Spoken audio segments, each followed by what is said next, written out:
Good morning, good afternoon, or good day all. Thank you very much for joining us today to this webinar on unified ledgers. My name is Bernhard Elsner. I'm the Chief Product Officer at Digital Asset.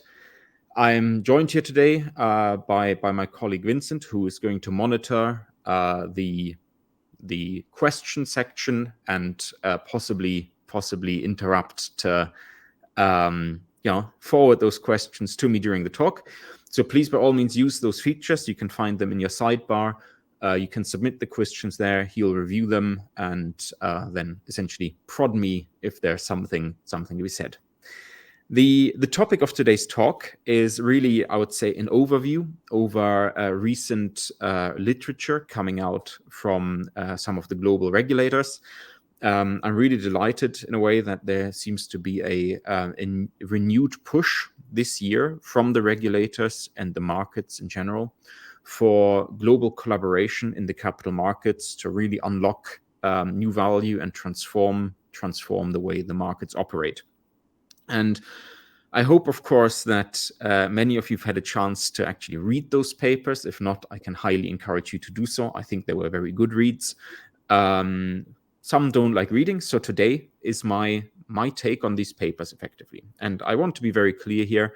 I'm going to be talking about papers written by other entities, the Bank of International Settlements and Monetary Authority of Singapore in particular. I cannot speak on their behalf, right? So what you hear today is really my interpretation of what they're saying, my way of basically reconciling what they're saying with the work that we are doing with partners on the Canton Network and how I see all these things fitting together. And you'll see that actually I think they really fit together very nicely. So to start, I'll give a little overview over the literature that I'm even talking about. The first body of work is actually a series of papers that the Bank of International Settlements has put out over the last year. The most recent big one being one just titled The Finternet, came out in April of this year. The official author is the current acting general manager, Agustin Carstens. I assume there was a whole team behind writing it, just given its volume, but he's certainly the name on the paper. And what that paper does is really to effectively make a case and paint a vision for a global financial network. They title the Finternet, which I think is a genius name, I should say here, basically an internet for finance, an internet of value. They make that internet analogy very explicitly, right? Talking about connecting financial ecosystems with each other, very much like the internet. And it's all about breaking down barriers both between systems, right? Really connecting organizations to each other, but it also talks a lot about financial inclusion. Right, on these slides, you'll see a lot of quotes. They are real quotes here, for example, the highlighted text, they are quotes. I've tried not to take them out of context, but really just to use them to underline, right? So they say it's really all about lowering barriers between services and systems to reduce complex clearing and messaging chains that cause friction and hinder today's financial systems, right? Of course, I'm selective in what I pull out, but that is very much sort of the bottom line that they're trying to get to. They coin a term called unified ledgers, which is sort of I would say, the venue on which all of that happens, and I'll get to those later. The second body of work that I'll speak to is an initiative. I think led, I hope that's the right term, but certainly mostly communicated about by the Monetary Authority of Singapore under the name Global Layer 1. It's in collaboration openly with a number of large financial institutions, which I've listed here. And this group is working together to ultimately create what they call a shared ledger infrastructure, right? It is very openly a project, an initiative, right? Again, the quote here being GL1 is expected to be multi-year initiative do this stuff. But I think the goal, the value that they're trying to create is very aligned with the one on the Finternet, and I'll dig deeper into that. Right? They're saying when the vision is realized, it will transform asset life cycles and how capital markets are conducted. And they're really talking about the same things in terms of asset life cycles, of course, are multi-entity processes, right, between sort of the issuers, the owners, the custodians, the servicing parties. So when the BIS talks about breaking down barriers, transforming these life cycles here, I think boils down to very much the same thing. They too allude to the internet as an analogy in a slightly different way, effectively saying that creating something like the global layer 1 as a shared ledger infrastructure for financial institutions will be as impactful as the internet, saying that level of sort of cooperation is unprecedented since, I guess, the 1980s. And of course, I will make no secret of who I am, right? As the CPO of Digital Asset, my heart is with the Canton Network. The third body of work that I'll talk about today to compare and contrast is the Canton Network, which is, effectively a sort of unified ledger in the spirit of the Finternet, targeted at regulated financial use cases. We published the white paper for the Canton Network at the January of this year. I mean, like many projects, this was years in the making. And again, we used very similar language, right? I'm not going to read all the quotes in the webinar. I would just bore you with that. But I've highlighted a few things here. We too allude to the internet, right? Talking about particular properties of it in terms of heterogeneity and scalability, which we believe are really important for networks.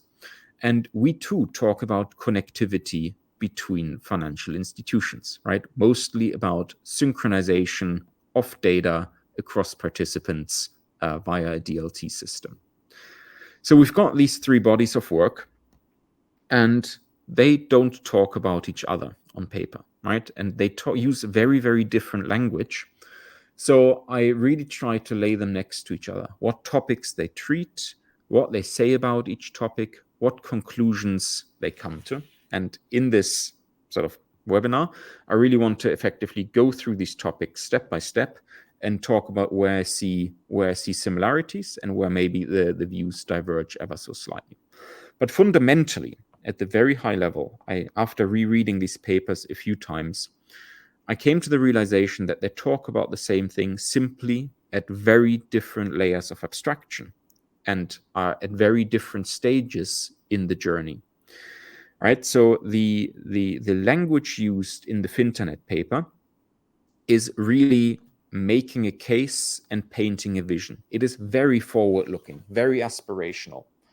It paints a vision for the markets of the future, right? Interconnected markets, all around actually a fairly abstract concept of a unified ledger. I personally only realized on rereading that paper for the purpose of creating this webinar that the paper barely mentions technology. The words DLT or blockchain might occur once or twice in the paper, but not really. It only talks about what we need from the financial system and from underlying technology without trying to say what the technology could be. The GL1 paper makes things one level more concrete. It proposes a very concrete project to build foundational infrastructure for a layer, and they're very explicit that this is going to be blockchain-based. The paper is all about the design principles, the high-level architecture, the operational models, etc., that would be needed to realize such a thing. So it's really a starting gun to build something. And then the third, the Canton Network white paper, is really a description of something that exists today, right? In that paper, we introduced a concrete implementation of a public permission blockchain network. And in that, we just focus on the designs and the rationale for the design of very specific things, right? DAMO, Canton, and the global synchronizer. So the first really big contrast is just the level at which these different pieces talk about. But beyond that, there are a lot of overlaps. The first is that all three talk about the why, right? The value that is trying to be generated. And I found it really striking that all three clearly point out that tokenization is at the core of value generation for these sorts of networks, right? The idea is always that you start with programmable tokenized assets that you can synchronize across the stakeholders, and then you start building services on top, right? And I want to be clear, for me, tokenization doesn't necessarily mean, creating new digital assets, which is the usual model in crypto. Tokenization could well mean taking large pots of existing fixed income or financial assets and essentially creating a representation on a new software system that allows for programmability of assets, right? And the BIS paper, I think, does a really good job of explaining what tokenization even is, in terms of basically breaking down the separation between ownership records and all the logic that's attached to them, to basically put everything to do with an asset in one system, so that, and I think this is sort of the key here, you ease the bottlenecks that exist by effectively replacing sequences of messages passed between different financial institutions with essentially a single shared record that people can access and adjust, right? And the MAS paper and the basic Canton Network paper, they're really about, saying we are going to create an infrastructure for hosting tokenized financial assets, or in terms of, Dummel and Canton, it's really all about, giving the specific sort of programming tools and the platform, like Dummel Finance as a comprehensive tokenization library for real world assets and the automated life cycling. So on this dimension of value proposition, very close alignment. But then even better, everyone, like all three papers, clearly point to a second, probably equally, if not more important value pillar, which is interconnectivity. And the way I phrase it here, it's interconnectivity that is really the flywheel of value generation. A single tokenized asset can already have significant value just by breaking, by reducing latencies, reducing breaks in life cyclings and processings. But what we are learning from, the sort of the really innovative and disruptive sort of DeFi world is that, the ability to have multiple assets interact with each other, and more importantly, interact with that programmable asset in new kinds of enhanced services, means you can actually do things you couldn't do before, right? You can integrate transactions to open the door to entirely new types of economic arrangements, is the quote from the BIS paper here. But to do that, and that is, I would say, at the core of the BIS paper, you need to put these assets and services in the same place, right? What they call a common venue. And their term for that common venue is a unified ledger. The unified, their meaning, it's one ledger on which you can have many different types of assets backed by different issuers and CSDs and custodians. You can have different services provided by different entities, all sharing that common venue where they can interact. And that common venue being, the Finternet as a whole, or maybe a sub-piece of the Finternet, which they call a unified ledger.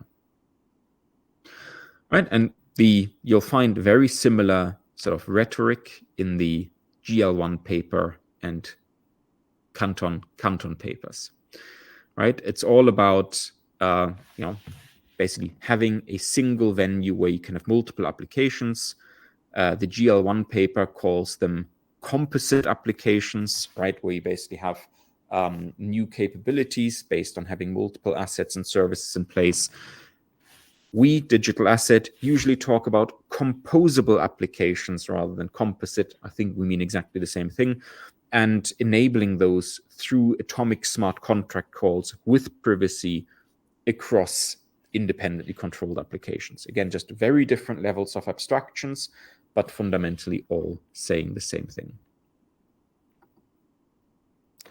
So that's the value side. Now, I said earlier, the Finternet paper and the GL1 paper talk a lot about essentially the needed properties to make that happen.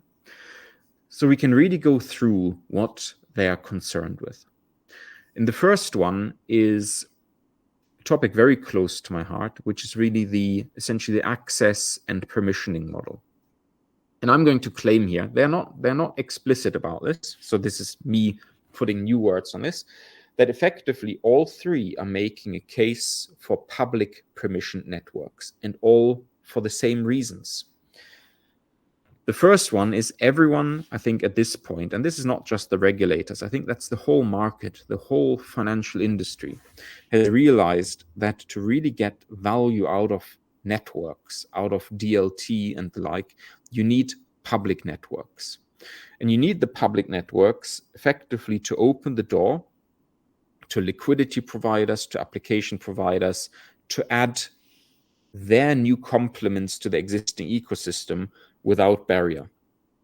Right? As soon as you start excluding people, either excluding investors or liquidity or excluding services, you're effectively distorting the markets, and you're putting pressure on other venues coming about, in which case that common unified venue doesn't really play out.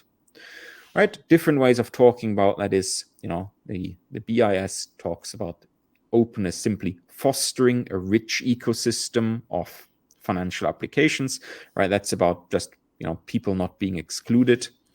The GL1 paper, talks about accessibility, right? Economical and functional, meaning that really anyone that meets sort of the membership criteria, they're an institutional setup, would be able to participate, again, to be as open as possible. And our language talking about Canton Network is a little bit more blockchain aligned generally.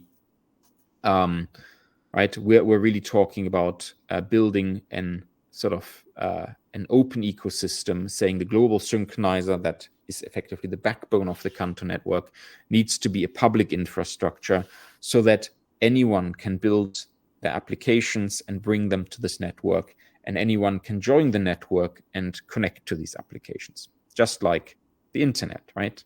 Other than a few jurisdictions where essentially governments at the infrastructure layer cut access, the internet is a public network. Anyone can connect, anyone can launch an application on the internet and reach the audience to it. However, now I'm flipping sort of to the other side. Public doesn't need to mean permissionless, right? The internet, I would claim, is permissioned. There are some very, I would say, privileged entities, that act as gatekeepers for names and numbers.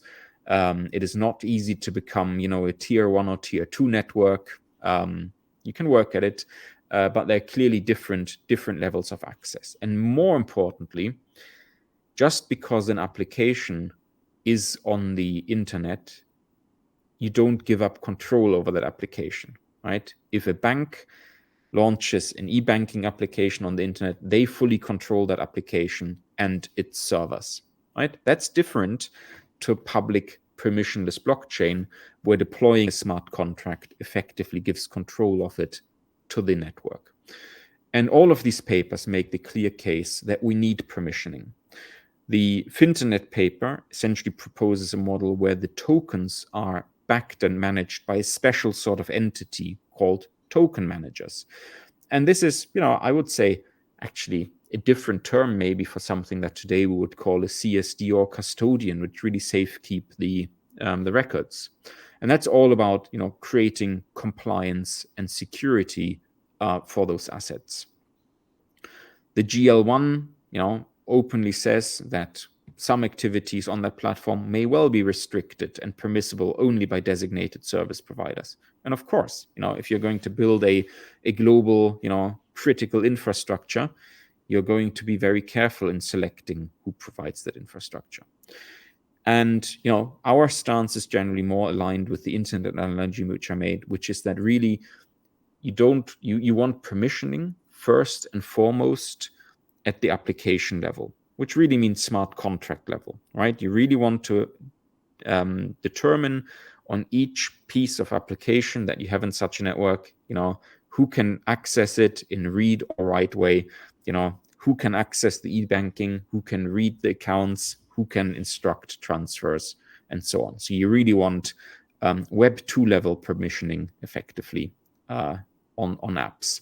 So a network that really transforms the financial markets has got to be public permissioned. I think both the regulators and us are fully agreed on that. The second aspect that they bring up, and here I've only got a quote from BIS, is about the scalability. And I think, scalability has been a topic in blockchain for, as long as blockchain has existed. And I think the fundamental problem is that, most of the time when we talk about a ledger, a blockchain, we think of literally a chain of blocks, which is a fairly rigid and, non-scalable model, because you can only make the blocks faster or bigger, but that really gets you into bottleneck. And that is not at all how the internet works, right? The internet is highly elastic, and that you can dynamically add servers, you can add backbones, you can add network switches, and it's a very, very loose network that is just connected enough that we can get a packet pretty much from any point A to pretty much any point B.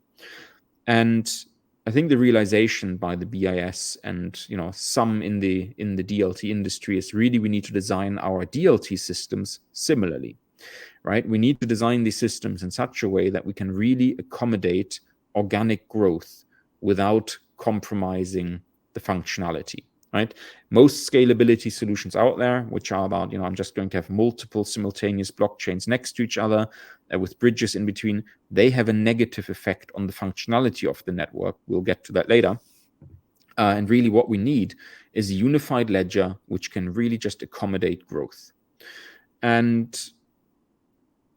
we talk about that in terms of scalability like the internet, right? Our goal is to create a DLT network which is sort of sufficiently flexible that really each application can expand the capacity of the network by adding nodes, effectively servers, and adding network infrastructure that is used to expand the blockchain without impacting the value proposition of having that unified venue. So moving on from network shape to network governance, which is also a really big sticking point. So I think there are two aspects to this. The first is having the right sort of entities in charge of the network, which is one of the reasons that crypto networks are so difficult to access for regulated finance. But the other is that you cannot centralize these things, right? Effectively, you cannot have a single commercial entity or a single government even control such a network, because it wouldn't become a global network, because it wouldn't be a neutral space, right? The Monetary Authority of Singapore, I think, puts this very well, effectively saying to make a network successful, you need to prevent concentration or aggregation of control within a single entity. Now, with the internet, people are already arguing whether that's sufficient with entities like ICANN and IANA effectively under US government control, but the internet works. So clearly a tiny bit of sort of centralization is acceptable. Now, we've tried in establishing the Canton Network and the global synchronizer infrastructure below that to really follow this mantra of open and neutral governance without centralization. So we've worked with the Linux Foundation to create a foundation to essentially look after the governance of this network, called the Global Synchronizer Foundation, which in and of itself is, essentially governed by a significant group of industry stakeholders, so that the governance of this network and this infrastructure really is as decentralized, as open, and as neutral as really legal structures allow. Moving on from the governance, which is sort of how this thing is sort of managed internally, to the sort of external legal side, right? The big sticking point next to sort of who runs these networks is how these networks behave and how that interacts with regulation. The reason we see so little tokenization and services on the public permission networks is really down to this. I can tell you from my day-to-day, there are plenty of large financial institutions and banks and fund managers that would do business on a network like Ethereum, right? If it was tenable. But our regulators exist for a reason, and these are regulators, and regulation is all about risk management, right? About putting, or rather controlling that financial institutions put in place the right controls so that they don't introduce undue risks, and in particular new risks. So the general stance of the regulators, and this is probably not surprising, but it is certainly aligned with how we've gone about things, is that really we should design these technologies, these networks, to allow financial and technological innovation under existing regulatory regimes, right? This is in stark contrast to many of the crypto networks. I mean, those that follow sort of TradFi involvement in Ethereum, most of the time the dialogue around regulation is, well, if only the regulators would create clarity. But really, the regulators have created clarity with papers like SCO 60 from the BIS, with statements from the Fed in America. They have been pretty clear what the regulatory stance is. And the regulatory stance is your tokenization platform, your DLT, must not introduce new risks. Otherwise, you're going to get higher risk weights, right? And they reflect that in these papers, right? The MAS says very clearly it's got to be compliant with applicable regulations, right? And accessible to the regulators for supervision. The BIS even more clearly says, right, existing laws and regulations should apply, right? We can't have regulation follow technology, but we have to determine what risks we're willing to live with, right? It's all about ultimately consumer and institutional protection, and then design technology and safeguards around that. And that's really our guiding North Star, right? To build a DLT system where financial institutions can still control the key functionality of their tokenized assets and ultimately retain the same capital treatment, because I think that's the crux.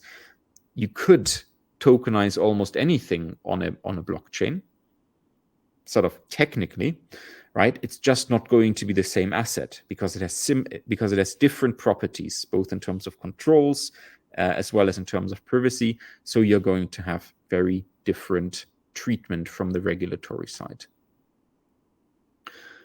Part of these controls is privacy. I've already alluded to that, right? And the regulators do explicitly require confidentiality. The BIS SCO 60 paper makes that very clear. Now, this is where, so far I've just said we agree in a way. This is the first time where I'm going to have a smattering of criticism to these papers. Both the BIS paper as well as the MAS paper mention privacy, but very superficially, right? There's one sentence effectively in the GL1 paper and maybe one paragraph in the BIS paper. And effectively, they only acknowledge that privacy is a problem, right? So the BIS says adequate safeguards for data privacy and secrecy are needed. The MAS says the platform will provide for privacy. And the superficial treatment really surprises me, because for those that really follow the industry, the lack of privacy on blockchain platforms, I think, is amongst the top reasons why blockchain initiatives get delayed or falter altogether. A really good recent example is for example, the Brazilian Digital Real initiative, still ongoing, but they made 2 public announcements this year. The first one after they completed phase 1, where they openly said, this thing is going to take longer than expected because essentially the platform in phase 1 could not meet our required privacy to move forward. And they've now recently announced the start of phase 2, and there's a whole subsection of the announcement of phase 2 where they talk about how phase 2 is about evaluating and finding the right privacy solution.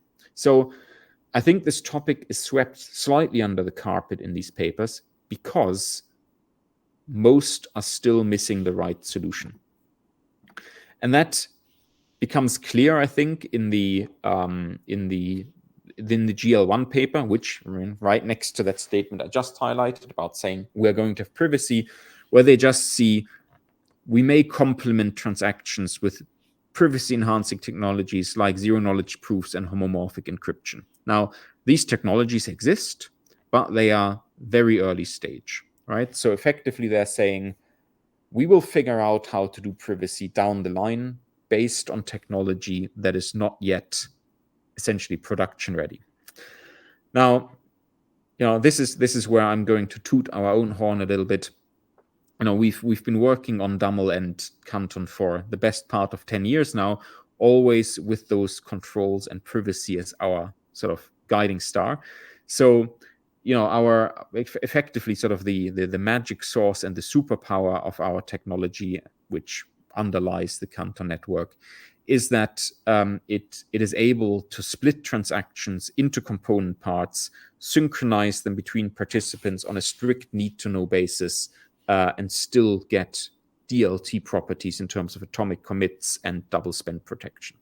Right, and this is pretty unique, right? The example that I always give that is in a way a challenge to the market, how would you do this elsewhere, is a simple DVP, right? Where you say you have one essentially sort of backing entity like a CSD with a delivery asset and another entity with a payment asset, and you want to do an atomic swap whilst preserving 2 types of privacy. First, you want each of the tokens to have internal privacy, so that, say, 2 entities that hold cash don't see each other's totals.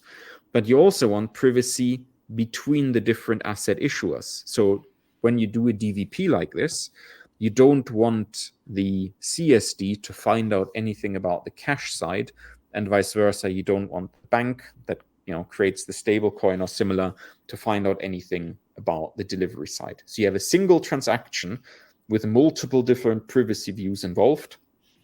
And I believe that that's really what is needed for a unified ledger for regulated financial assets. And I think the reason the privacy topic is so often swept under the carpet is that there are really very, very few solutions to this out there. And that is one of the, I would say, the really major differentiators of the Canton network. The last sort of detailed topic that I'll go through here is interoperability, right? And this, it's sort of maybe almost redundant that I talk about it, because the second value pillar that I talked about earlier, that common venue, that unified part of the unified ledger, is really all about interoperability, right? Having multiple applications effectively on the same unified ledger to interoperate. But, and this is really important, that sort of leads one to think that a unified ledger needs to be all-encompassing, right? And everyone realizes that, not everything will run on one unified ledger, one DLT, certainly, in short time frames. And the BIS is very explicit. They say the concept of a unified ledger does not mean one ledger rule all. right? What they do say, though, and this is very important, is effectively the more of a transaction essentially process, maybe of an asset life cycle, you can move to a single unified ledger, the more value it has. But they sort of say we expect there to be multiple, unified ledgers, maybe one for equities in some countries, maybe one for cash in a few other countries. And the one thing to avoid is to create new silos with this, right? The whole purpose of the Finternet is to break down barriers which are created by silos. So if we just create new, bigger silos, that's no good. So, we really need to make sure that, to use the GL1 words here, instances of unified ledgers are both interoperable with each other, but maybe even more importantly in the short and midterm, interoperable with traditional FMIs and legacy systems. Right? Otherwise, I think their adoption will be far too hard, and the cost in terms of building new barriers will outweigh the benefit of breaking down existing barriers. And this topic of interoperability, and indeed the two different kinds of interoperability, or even three different kinds that I'll cover in a moment, are often lumped together. And it's really important to distinguish different levels of interoperability and different kinds of interoperability, right? And the first is anything legacy and traditional, right? You integrate with a DLT, with a unified ledger, exactly the same way you integrate it with any other system, right? And both GL1 and BIS are clear about this. You integrate your new enhanced assets and services with your traditional systems through APIs and message-based integrations. Effectively, from the point of view of a traditional Java application, an application on the blockchain is just another application. And everyone can do that, right? You can do that from the Canton Network. You can do that from every other system in every other blockchain. The second one is interoperability within a unified ledger, right? To have the ability to really build a common venue for many, many independently controlled, yet interoperable assets and services in the common venue.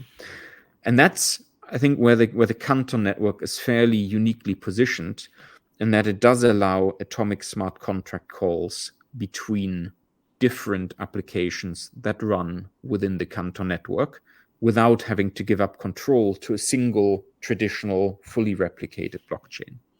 But then there's the third kind of interoperability, which is the interoperability, between a unified ledger like the Canton Network and another blockchain network like, say, Ethereum. Or you could say the interoperability between Ethereum and Solana, or even the interoperability between two EVM-based ledgers like two Besu instances or Ethereum and Avalanche.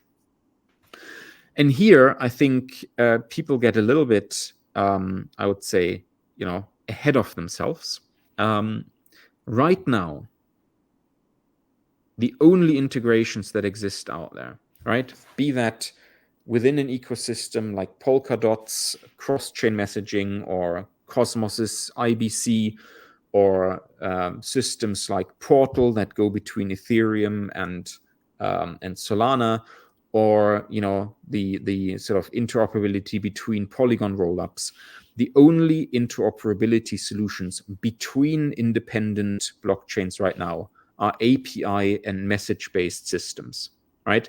Effectively, different blockchains integrate with each other exactly how traditional FMIs integrate with each other and how blockchains integrate with traditional FMIs.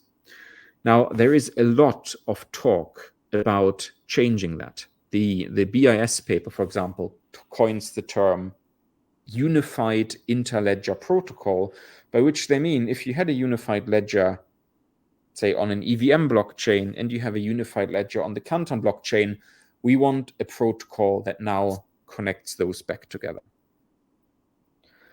And, right now, that simply doesn't exist. There are approaches to having more unified, I would say, cross-ledger messaging, things like Chainlink CCIP or IBC or so on I talked about, but they are ultimately just trying to standardize message formats. Right. And my opinion here is that, and this is where I said I think people are getting ahead of themselves, is we do not yet, or until maybe the Canton Network, we did not yet have a viable unified ledger at all that could be adopted by regulated finance. Right. My general claim, and I'll make that explicit in a moment, is that the Canton Network is the first viable unified ledger for regulated finance. So we're a bit early to talk about interoperability between unified ledgers, right? Should a cross-ledger interoperability protocol really come to fruition, I'm sure the stakeholders in the Canton Network will be open to adopting it. But right now, I would say my recommendation to the industry would be focus on building one really robust unified ledger, prove out the value proposition, show that the vision of the Finternet works, right? First of all, in one sub-venue, and then go even wider and say, okay, now that we understand how to build one, we can build others that are maybe suitable for slightly different purposes and connect them with each other. All right, that's my recommendation, and that's certainly where my focus is day to day. It's all about building that one viable unified ledger. So I'm almost at the end. I'm bringing it sort of round full circle now, again, trying to connect these things together. So what is my view of all this? I really enjoyed reading the BIS Finternet paper. I think it paints a really sound and compelling vision for connected financial markets. And that vision it paints is a North Star very similar to the one Digital Asset has been chasing, for at least 7 years in developing Canton, and is now really sort of putting into the market with Canton Network. The MAS paper, right, I read as a rallying cry for the industry to get together and make something like that happen, right? And they're right. There is no sort of default standard unified ledger right now. And they're saying, let's make one, right? Let's do it, which is great. I agree. We should absolutely make that happen. Now, of course, here my opinion is the technology is already there in Canton and the global global synchronizer, right? The global synchronizer, as the decentralized backbone of the Canton Network, is the closest thing to a technology for a unified ledger that exists today.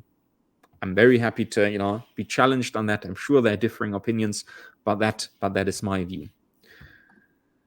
So fundamentally, I would say, as much as I love the visions being painted and the rallying cry, I think the implication in both cases is that we need to develop the technology. But I believe personally that the technology is there today.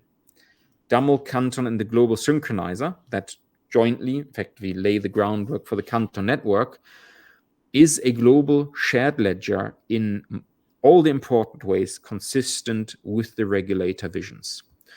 And, the world's most innovative enterprises are already working with DAML and Canton and trying to get those, unified sort of common venue value props sort of extracted. And so it's already in motion, right? So I would say, let's do it. Let's make the Finternet vision reality one step at a time. Let's build global layer ones. And it might be that the GL1 project creates a different form of unified ledger. But the really important thing for the industry right now is to create these unified ledgers as drivers for innovation. And once we figure out how to build really complementary value cycles within unified ledgers, possibly multiple, I have no doubt that they'll grow together into a single unified Finternet in the future. So that was my sort of my opinion piece here on these papers, and I'll just repeat what I said in the beginning. if you found this interesting, if you want to learn more, there's nothing better than to actually read those papers. They are well written, they're very readable, and as I say, I think the visions they paint are very compelling. So just Google Finternet, and you'll find the BIS paper and can read it there. So we've now got 15 minutes for Q&A. So I'll open the floor here. And Vincent, I don't know to what extent you have monitored the written questions. Hi, Bernhard. Thank you very much. I'll give you a moment just to catch your breath. We've had quite a number of questions. So just to everybody, thank you very much for submitting them. We will try to get through to as many as we can. If we're not able to, we will hopefully get in contact with you very soon. Just picking up from where you left off, talking about standardization and unified ledgers, one of the first questions is really querying standardization of messaging formats. And given the BIS's paper's emphasis on breaking down barriers between financial systems, what is your view on whether message standardization alone will be sufficient to achieve the vision of a true Finternet, or the Internet of Finance as it's being called? That's a great question, and I sort of alluded to that a little bit on the slide around interoperability. Right, message-based integration is nothing new. We've had systems in different financial institutions for longer than we've even had the internet, and I think the internet has been used to integrate these systems for close to 40 years now. I think, given how much time we've spent in that mode, I cannot find an argument to believe that entities like Swift and standards like FIX and FPML and so on haven't already optimized message-based systems to the extent they can be optimized, right? So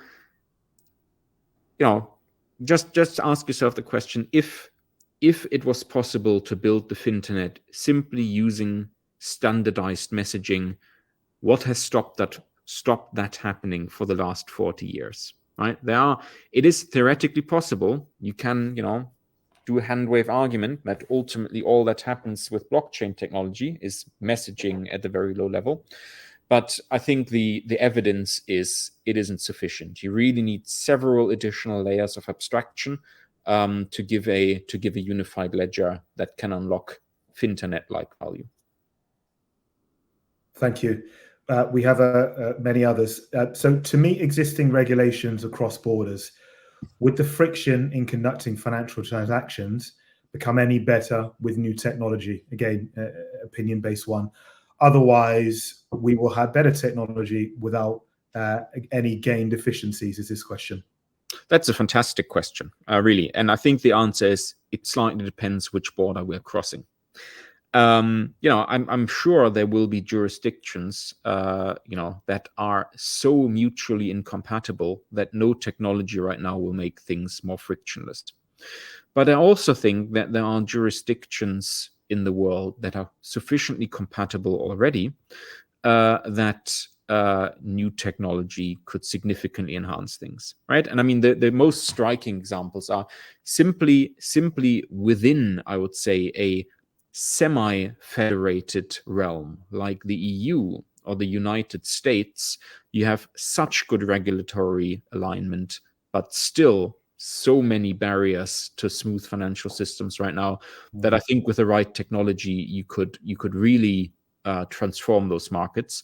And I think between the really major markets like the European market, the North American market, and so on, there's also already so much regulatory alignment and so much interconnectivity. Whilst you might not get to the exact same level, I think there's a lot of gains to be had, with a new technology. When you talk about something like, the mainland Chinese market connected to the rest of the market, right? There are regulatory barriers in place there, which effectively need hops via connecting markets like Hong Kong. So you'll get slightly different models there. So in short, there are definitely barriers that can be broken down, but there are also barriers which are of a regulatory nature where the technology can only get you so far. We've got a question here, actually two questions I'm going to roll into one. One is on, do our protocols use encryption to store data on the ledger? And the second one, which I think I can roll into this one, is just talking about the global synchronizer and whether, as a third party, will it not have details of both sides of the transaction? Yeah, the analogy I usually make is that the synchronizers in Canton are very similar to ISPs on the internet. So the participant nodes, where really the business logic happen, they transmit encrypted multicast messages via the synchronizers, and the synchronizer is effectively a guarantee globally consistent ordering and delivery guarantees. So just like an ISP can see which servers you connect to and establish a TLS connection and how much traffic you push through, the synchronizers can see that meta information, but they can't see what's inside those packets. And effectively, if you are uncomfortable with a particular synchronizer operator seeing that information, you need to find an alternative. And just like the internet has many, many backbones, right? If the industry decides that the particular operators of the global synchronizers aren't the right one, there will be an open market for these things. It's that simple. We've got another one here. This one is touching on interoperability. Are there any universally accepted standards emerging that will facilitate interoperability across different digital asset networks, or will this be done by bridges between networks? I know you mentioned APIs before, but I guess this person wants a little bit more detail. I think the answer is it's not an either or. The standards that are being pushed are effectively bridging standards, and there are many such initiatives. Right? I mean, Swift and CCIP are running experiments there with essentially, bridges between networks. You've got particular initiatives that are usually associated to some ecosystem like IBC, and I heard somebody recently say something that really resonated with me, which is standards are set by winners. I think ultimately there will be many competing sort of inter-ledger interoperability sort of approaches, and they will compete for a long time, and eventually the one that works best and gains adoption will de facto become a standard. I don't believe that given where we are with this topic, you can create an artificial standard right now just by getting people around the table. I've seen too many such initiatives of getting people around the table and creating a standard with pen and paper. They don't work out. So we'll just see how the market plays out. Many projects have discussed atomic settlements in real time using liquidity to alleviate the need for extra cash at hand to settle. If Europe is still at T+2 and China is at T+0, how long until the dream of instant cross-border settlements happen? This is a tough one. What's your view? So the example you used there with China and Europe is a particularly complex one because of how China is connected to the rest of the capital markets in the world. But I mean, the whole point of doing these unified ledgers is ultimately to move away from the infrastructure that causes T+2 settlement. Right. So really, when we talk about doing a settlement on one of these unified ledgers, the way I usually talk about it is you currently have all these financial assets in existing CSD systems connected to existing exchange infrastructures, and those won't go away anytime soon. Right. But what you need to make possible is to mobilize those existing financial assets into unified ledgers, so that you can have the same asset, and I mean not just some claim to it or some derivatives, but really the same asset with the same capital weights on a new software system where you can have T+1 or T+0 settlement, or even instant atomic settlement, right? Because the settlement time is not really a property of the asset. It's a property of the financial system which currently manages that asset, right? So I think there are ways to do this, but it really means mobilizing the assets into these unified ledgers. Great, thank you. Is a global synchronizer locked to the Canton network? Since it comes across as a Linux Foundation project, is there any play of the Hyperledger Foundation here? So yeah, the code that underlies the global synchronizer resides within Hyperledger. It's a project called Splice. If you go to the repo, you'll see it's partial right now. Effectively, there's still a bit of shoveling to be done. But yeah, the code, the GSF, the Global Synchronizer Foundation, which is the essentially the entity that facilitates the governance of the network, is a standalone foundation managed by the Linux Foundation. The code that underlies the global synchronizer will reside in Hyperledger, which is now Linux Foundation Decentralized Trust, right? They just rebranded. We've got another question here. This is around the sort of governance model. But basically, they're asking what sort of happens if digital asset, forbid, was to go out of business or stop supporting the Canton network. Is digital asset's future inherently tied to the Canton network? Again, this is really stressing on the decentralized nature of the Canton network. If you can go into a bit more detail on that. Yeah, what a fantastic question. I can't tell you how much time and thought we have spent on that question over the last years, all with the goal to make that answer no, right? We've been very conscious, and this is similar to the open and neutral governance, that as long as the future of this network was tied to a single entity like digital asset, it wouldn't have the required properties to really become a unified ledger, to become part of the Finternet. So we've launched the Canton Network and the Global Synchronizer not as digital asset, but really as an industry initiative, right? I would recommend you just Google maybe the press releases of the Canton Network launch last year, the Global Synchronizer launch this year, and have a look at the group of entities that is doing this jointly. Right, and this is also why we're really at this point transferring a lot of our very valuable IP to the Linux Foundation, to Hyperledger, because we really want this thing to be independent of digital asset and not to be reliant on our existence. I've got another sort of toughie here, which I think leans a little bit on demand and market readiness, but if the technology of the Canton network is already here, what needs to happen for universal adoption to achieve the BIS vision? Seems like the concepts are compelling, but not everyone is jumping in right yet. Oh, I mean, so what needs to happen is exactly in a way, these transitions will take a really long time. We only have a couple of minutes left.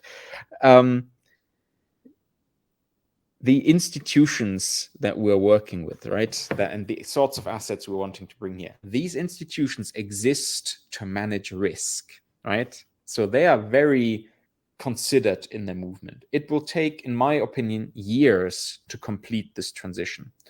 So I think the momentum is absolutely there, right? I showed a slide a few minutes ago about the sorts of entities that are already working on DAML and Canton. One of the big problems with the Canton network, because it's all privacy enabled, you don't actually see that much what's happening. And it's all institutional, so you don't see so much what's happening. But it's absolutely happening, right? And I think it will take a little time for these flywheels to really get spinning and for the visibility to pick up. But I think it's absolutely in motion. It's just, moving the global capital markets takes time. I think we'll end on that note because we're just about out of time. Again, apologies to those whose questions weren't answered. We will try to get back to you individually. And just one last thing, this will be available on demand. Please keep tuned into our channels on social and also on Bright Talk for upcoming webinars. And Bernhard, I believe we'll be able to make this available as a download. Would that be possible to the audience? Absolutely. We'll make this webinar available as a download. And for those that attended the session, I think we'll maybe circulate the questions and answers as well. Maybe even some of the unanswered questions we'll put a note in there. Thank you so much for your time, and thank you all for tuning in. Thank you all for your attention. Absolute pleasure. See you. Bye-bye.